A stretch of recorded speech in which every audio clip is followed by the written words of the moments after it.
Students, welcome back to HN academy. आज हम लोग क्वेश्चन सीरीज में ऑब्जेक्टिव क्वेश्चंस का क्वेश्चन नंबर 61 से आगे देखेंगे। 1 से लेकर 60 तक ऑब्जेक्टिव क्वेश्चन कंप्लीट कर लिया हमने, जो मोस्ट इंपॉर्टेंट है एग्जामिनेशन 2024 के पॉइंट ऑफ व्यू से। क्वेश्चन नंबर 61 एपी का क्वेश्चन है, जिसमें एक सीरीज दे रखा है 1/2 प्लस 1/3 प्लस 1/6 प्लस ... 9 पदों तक। जब प्लस में सब रहे, इसका मतलब समेशन निकालना है नंबर ऑफ टर्म्स का। एस समेशन कहते हैं और number of terms S N का फॉर्मूला होता है n/2 2a plus n-1 into D. ये फॉर्मूला होता है, ये हमने फॉर्मूला लिख दिया। अब इसको सॉल्व करेंगे।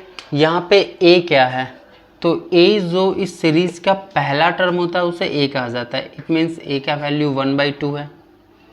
n कितने टर्म तक जाएगा, 9 पदों तक। इसका मतलब हुआ कि n का वैल्यू 9 दिया हुआ है। अब इसमें a पता चल गया, n पता चल गया। अब एक और पद क्या चाहिए, d। तो d निकालना है। d बराबर मैंने पहले भी कहा था, जब AP की बात रहे तो सेकंड टर्म में से फर्स्ट टर्म को अगर घटाते हैं तो d निकल जाता है। सेकंड टर्म इसमें 1/3 है, फर्स्ट टर्म इसमें 1/2 है। इसको घटाइए, 3 और 2 कैल्शियम 6, 3 2 × 6 2, और 2 में से 3 जाएगा, 2 के टेबल में 6 3 बार में यानी 3। It means -1/6। मतलब d का वैल्यू क्या आ गया, -1/6। a पता चल गया, n पता चल गया, d पता चल गया। अब हमें Sn पे वैल्यू सेट कर देना है। n का वैल्यू 9, तो 9/2। फिर 2 इंटू a का वैल्यू 1/2 प्लस n कितना है 9, तो 9-1, और d अभी हमने क्या निकाला, -1/6 लिख दिया हमने। ये 2 से 2 कैंसिल आउट हो जाएगा। यहाँ क्या बचा, 9/2। ये 2 से 2 कैंसिल होकर क्या बचा, 1, तो 1 लिख दीजिए। प्लस 9 में से 1 जाएगा तो क्या बचेगा, 8, और ये माइनस है तो -1/6। 2 से ये 3 बार में कटेगा, 2 से ये 4 बार में कटेगा। इसके आगे यहाँ बनाएंगे। यहाँ बचा आगे क्या, 9/2। 9/2 लिख दिया हमने। 1 है तो 1, फिर ये प्लस और ये माइनस मिलके माइनस हो जाएगा। 4 को 1 से मल्टीप्लाई करेंगे तो 4, और 3 है तो 3। आप ये माइनस देख के कन्फ्यूज़ मत होइएगा, ये गुना में है।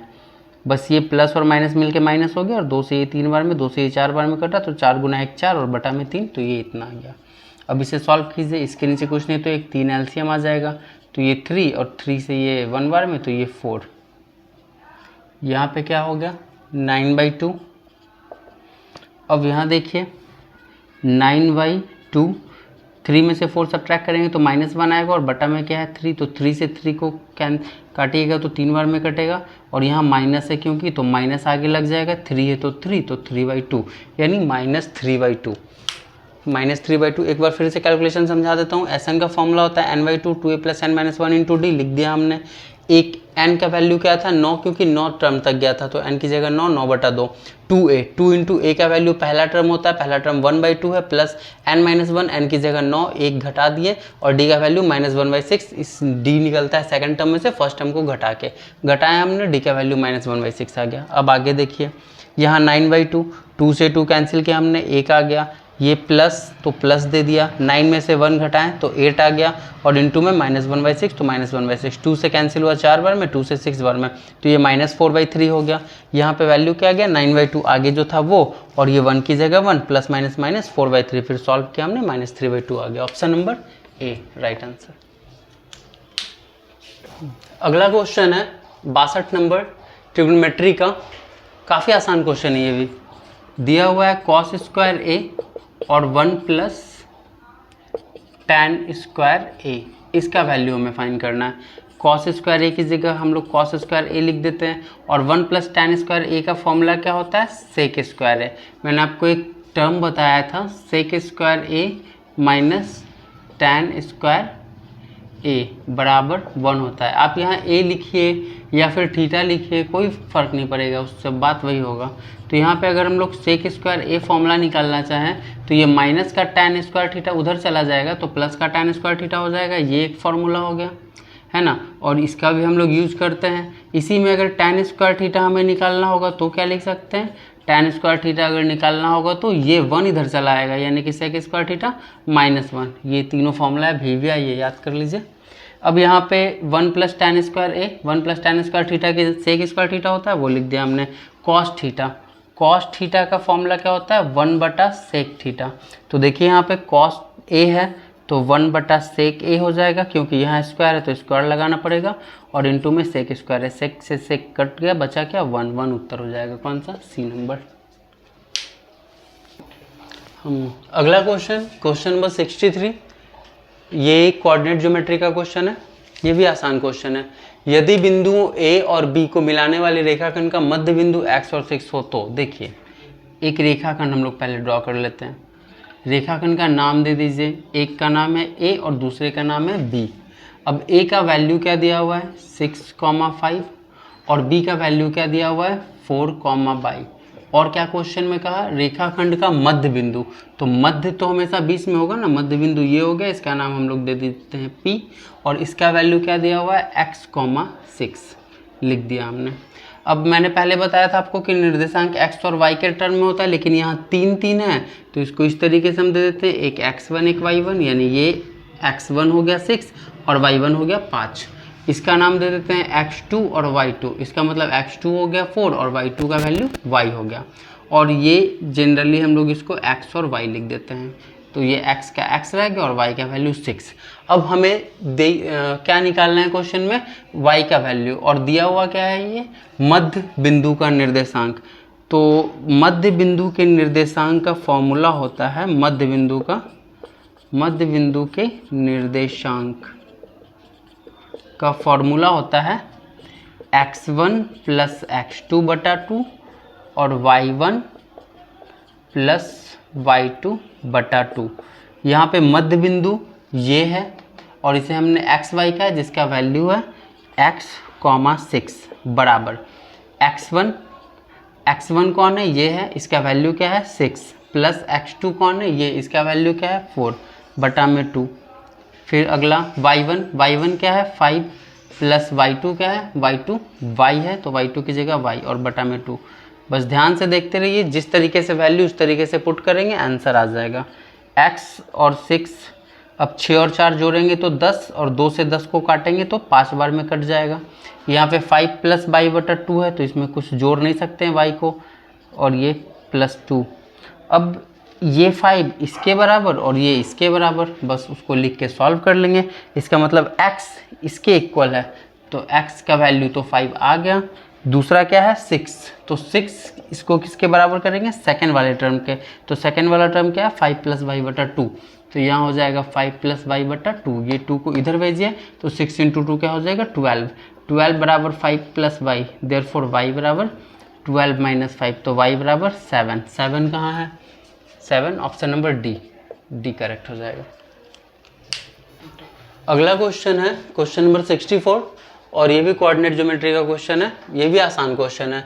किसी त्रिभुज के शीर्ष बिंदुओं के निर्देशांक दिया गया है, त्रिभुज की बात की गई है, तो पहले एक त्रिभुज ड्रॉ कर लेते हैं। बन गया त्रिभुज, नाम दे देते हैं ए बी और सी, और इनके निर्देशांक दिया गया है। पहला निर्देशांक क्या है 4,6, दूसरा निर्देशांक क्या है 0,4 और तीसरा निर्देशांक क्या है 5,5 लिख दिया हमने।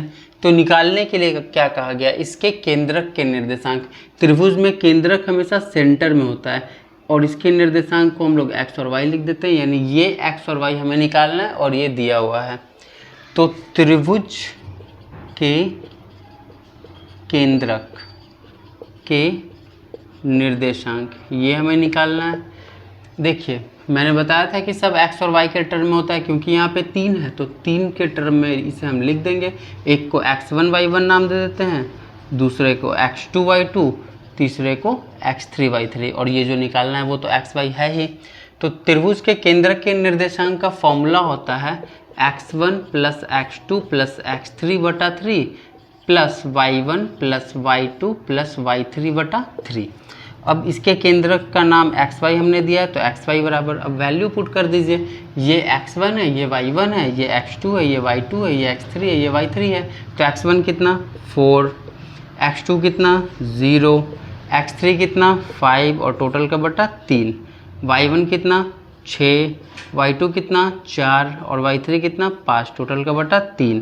तो 5 4 9, 9/3 और 6 4 10 5 15, 15/3। इसको काटिए तो आप पाएंगे कि ये 3 बार में कट गया, ये 5 बार में, तो आके आ गया 3 और 5 एक्स वाई का वैल्यू, और एक्स वाई ही आपका केंद्रक था 3 और 5, ऑप्शन नंबर बी। अगला क्वेश्चन मेंसुरेशन का है। मेंसुरेशन में घन की बात की जा रही है। घन का किनारा 2 गुना हो जाने पर नए घन के कुल पृष्ठ क्षेत्रफल का पहले के घन के कुल पृष्ठ क्षेत्रफल से अनुपात, यानी हमें निकालना है अनुपात, ये बात की गई है। और अनुपात कितना? नए घन का कुल पृष्ठ क्षेत्रफल का, तो ऊपर में आएगा नए घन का कुल पृष्ठ क्षेत्रफल, और इसका अनुपात किससे? पुराने घन के कुल पृष्ठ क्षेत्र, पहले वाले घन के, तो पहले वाले घन का कुल पृष्ठ क्षेत्रफल, कुल पृष्ठ क्षेत्रफल, ये हमें निकालना है। देखिए मेंसुरेशन में सबसे पहले हम लोग उस चीज़ पे गौर करेंगे जो हमें निकालना होगा। हमें निकालना है अनुपात, अनुपात लिख दिया हमने।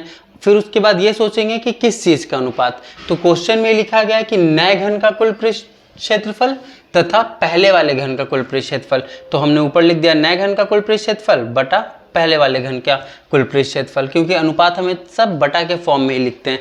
अब घन का कुल पृष्ठ क्षेत्रफल का फॉर्मूला आपने पढ़ा होगा 6L² होता है, और पुराने वाले घन का भी कुल पृष्ठ क्षेत्रफल 6L² ही होगा, लेकिन इसको अलग दर्शाने के लिए एक को कैपिटल L से एक को स्मॉल l से इंडिकेट कर देते हैं, क्योंकि अगर दोनों सेम होता तो क्वेश्चन तो कट के 0 0 हो जाता, 1 1 हो जाता।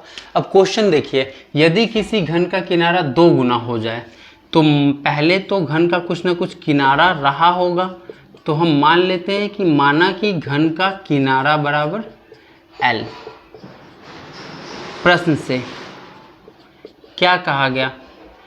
घन का नया किनारा, घन का नया किनारा, घन के नए किनारे में क्या किया गया है? इसके किनारे को 2 गुना किया गया है, तो पहले का किनारा L था और इसके किनारे को 2 गुना किया गया, तो ये 2L हो गया।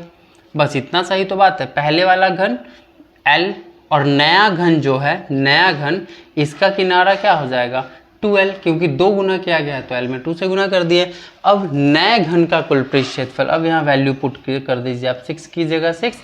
नया घन कौन सा है? ये वाला है। इसका किनारा क्या है? 2L है, तो L की जगह यहाँ 2L हो जाएगा, क्योंकि स्क्वायर है तो 12 का होल स्क्वायर बटा 6 इंटू नीचे है पुराना वाला घन यानी पहले वाले घन, और पहले वाले घन का किनारा क्या है? सिर्फ L, तो ये 6L² हो गया। 6 से 6 कैंसिल आउट कर दीजिए, 2 का स्क्वायर करेंगे तो 4 आएगा, L का स्क्वायर करेंगे तो L², और बटा में L²। आप पाएंगे L² से L² कट गया, तो यहाँ क्या बच गया? 4/1, और 4/1 को अगर रेशियो के फॉर्म में आप लिखना चाहें तो इसे लिख सकते हैं 4:1, ऑप्शन नंबर बी करेक्ट। अगला क्वेश्चन है स्टूडेंट्स 66 नंबर, और ये भी कोऑर्डिनेट ज्योमेट्री का ही क्वेश्चन है। आसान क्वेश्चन है, बस इसका फॉर्मूला याद होना चाहिए।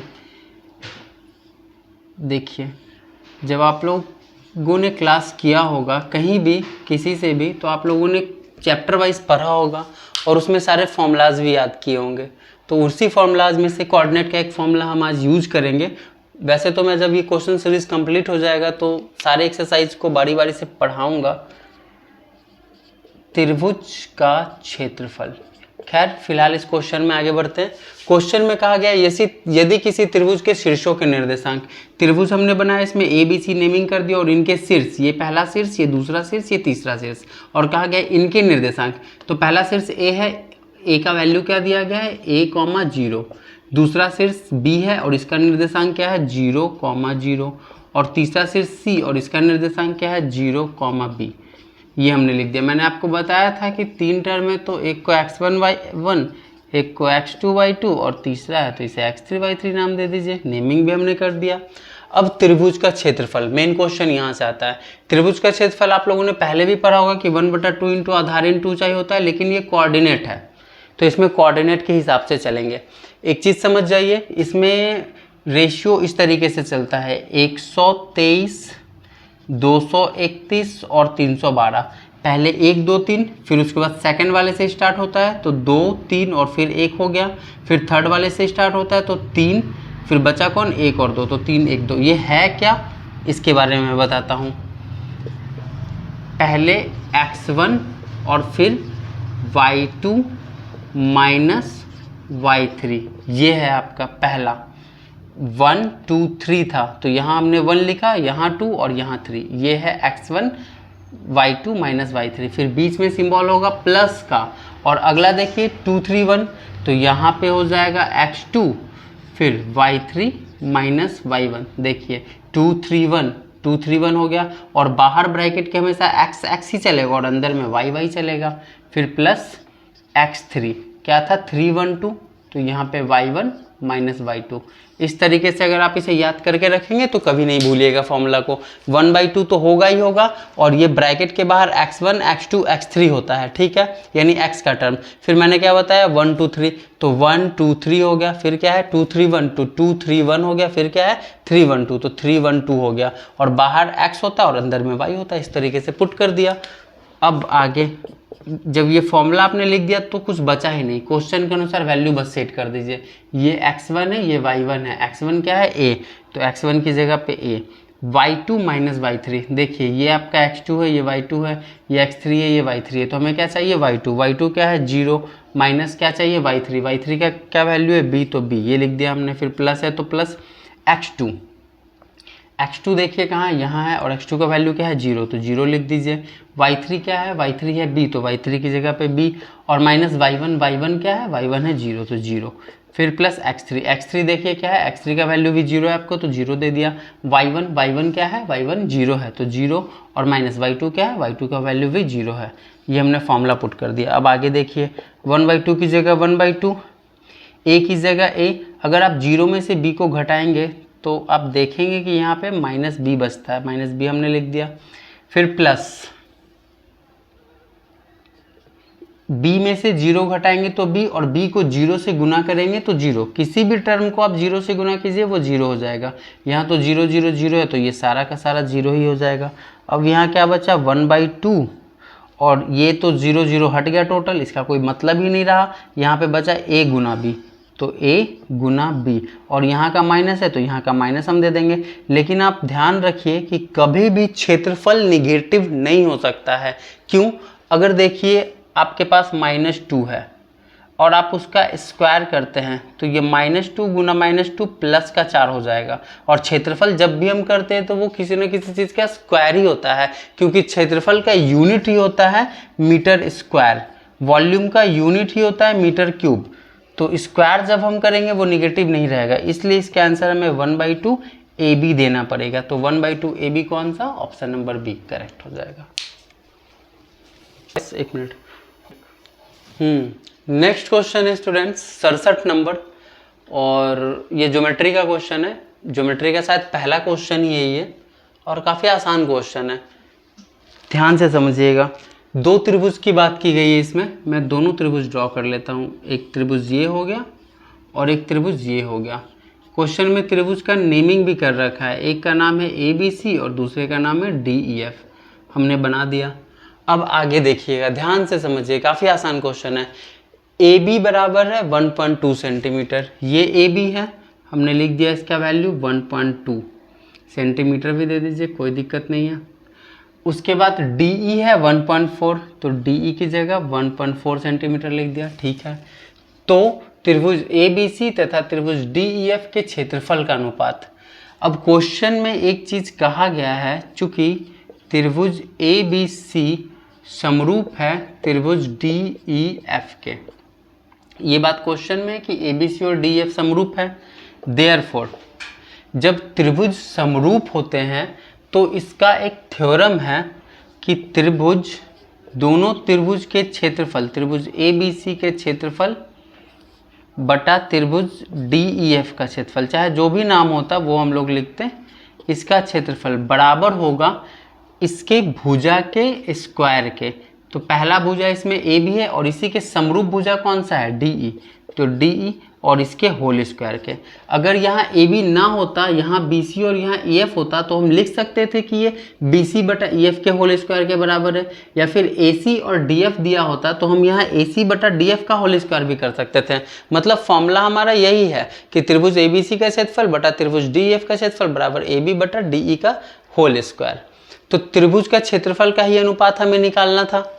अनुपात का मतलब ही होता है बटा के फॉर्मेट में, और ये बटा के फॉर्मेट में ऑलरेडी है। ए बी का वैल्यू क्या दे रखा है 1.2, डी ई का वैल्यू क्या दे रखा है 1.4, और इसका क्या होल स्क्वायर। ये पॉइंट से पॉइंट काट दीजिए, 2 से 12 6 बार में, 2 से 14 7 बार में, तो 6 बटा 7 का स्क्वायर, 6 का स्क्वायर होता है 36 और 7 का स्क्वायर होता है 49। बटा के फॉर्मेट में अनुपात में लिख दीजिए 36:49, ऑप्शन नंबर सी। अगला क्वेश्चन है, अगला क्वेश्चन 68 नंबर। ये भी ज्योमेट्री का ही क्वेश्चन है और आसान क्वेश्चन है। पिछले वाले क्वेश्चन से बहुत हद तक मिलता है, लेकिन थोड़ा सा चेंजेस है, वो चेंजेस ही मैं बताऊंगा। अच्छा हुआ ये क्वेश्चन भी आ गया, ये दूसरा ट्रिक भी आप सीख पाएंगे, दूसरा तरीका। देखिए, दो त्रिभुज की बात की गई है, ए बी सी और डी ई एफ की, और इसमें कहा गया है कि त्रिभुज ए बी सी का परिमाप 30 है, त्रिभुज डी ई एफ का परिमाप 20 है, और ए बी का वैल्यू 12 है, तो डी ई का वैल्यू यानी ये क्या है, ये हमें निकालना है। क्वेश्चन मार्क दे दिया हमने, इसकी जगह ये निकालना है। अब देखिए दिया क्या गया है, त्रिभुज ए बी सी का परिमाप और बटा त्रिभुज डी ई एफ का परिमाप, और एक चीज दिया गया है कि त्रिभुज ए बी सी समरूप है त्रिभुज डी ई एफ के। ये बात की गई है क्वेश्चन के अनुसार, ठीक है।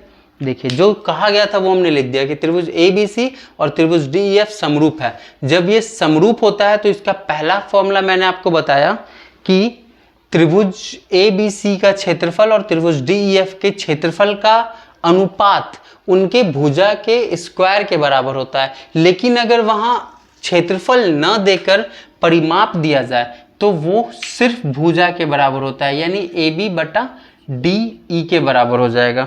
मतलब अगर यहाँ क्षेत्रफल होता तो हमें इसका होल स्क्वायर करना पड़ता, चूंकि यहाँ परिमाप है तो होल स्क्वायर हट जाएगा, बस ए बी बटा डी ई आएगा। या फिर अगर हम लोग बी सी लेते हैं तो ई एफ लेना पड़ता, इसका मतलब बी सी बटा ई एफ हो जाता। अगर ए सी लेते तो डी एफ लेना पड़ता, इसका मतलब ए सी बटा डी एफ हो जाता। ये भी थ्योरम है ज्योमेट्री का, जो प्रूफ करवाऊंगा जब चैप्टर करवाएंगे तब।